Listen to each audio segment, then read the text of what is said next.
السلام عليكم ورحمة الله وبركاته حبايب قلبي. راح نبدأ أنا وياكم نسوي الطرشي الشتوي. أنا جبت شوندر وشلغم وجزر وقرنابيط وهذا الخل، وهسه أنا وياكم خطوة بخطوة. حبايبي هاي بعد ما قطعته شوفوا بهاي الطريقة، الشلغم والقرنابيط والجزر والشوندر. هسه راح أغسله وأرجع وياكم. حبايبي هنا بدينا نغسله وبصفيه وارجع لكم. حبايبي هاي بعد ما غسلناه جاي نصفيه. شوفوا الاضافات اللي راح نضيفها: خاشقتين شكر او سكر، وراح اضيف له هم ليمونتين وكزبره وبهاي ودبس الرمان. ابقوا وياي. طبعا انا عندي هاي الدبه مالت الطرشي، وحتى الملعقه مالتها يعني نطلع بيها طرشي هيك، هاي تصير خاصه للطرشي، دبه خاصه للطرشي. غسلتها بمي حار، لازم بمي حار. شوفوا حبايبي هنا خليت الليمون، هذا الليمون وهذا الملح، هاي كاسة مال الملح لأن هو لازم ملح خشن فما كان عندي موجود. هسه هذا الملح راح أديره. حبايبي هنا درت الملح والكزبرة الناشفة، ملعقة أو خاشقة مع الأكل تضيفي له. هسه ايش راح نضيف؟ راح نضيف له المي. هاي سراء دوركة يعني كاملة مع المي. شوفوا حبايب قلبي هاي الدوركة راح نديرها على مي. راح نضيف له دبس الرمان. شوفوا حبايب قلبي دبس الرمان، شوفوا يعني حسب الرغبة شلون تردين تضيفي له. أنا قد يعني ملعقتين هيك 3. حبايبي وهسه راح أضيف له هذا الخل هم بهاي الدوركة، تقريبا 3 قلاصات، يعني 3 قلاصات هو صار يعني الخل هذا. ايش راح نضيف له؟ راح نضيف له خاشوقتين مال السكر أو الشكر، يعني هاي مواد حافظة يقولون، يعني ما يخليه يعفن. حبايب قلبي حبايبي هاي بعد ما خلصنا شوفوا دبس الرمان وكزبرة وملعقتين سكر أو شكر وملح. خليت له 1.5 طاسة، يعني هاي الكاسة اللي قلت لكم عليها هيك القياس هذا ملح. وهو شفتوا المكونات مالته. هسه راح اغلفه من فوق واتشبسه يعني لمدة 4 أيام يكون جاهز. شوفوا حبايب قلبي هذا شكله النهائي، 4 أيام إن شاء الله ويكمل. حبايب قلبي خليته يعني مكان معزول دافي، اي 4 أيام إن شاء الله ويكمل، ومن يكمل أشوفكم وياه. السلام عليكم ورحمة الله وبركاته حبايب قلبي.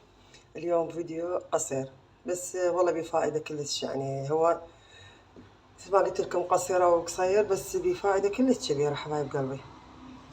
اليوم طبعا اليوم الفيديو مالتي راح اراويكم فائدة يعني كلش مفيدة. شوفوا حبايب قلبي هذا شلون نقول يعني معشب الكجرات. شوفوا حبايب قلبي اشوفكم اياه. هذا هيك يصير. شوفوا حبايبي النبتة مالته هيك تصير شلون الورد، بس هذا كجرات. شوفوا عند العطار طبعا. شوفوا حبايب قلبي هذا أنا ما فارقة. شنو الفوائد؟ خلينا نحكي على الكجرات.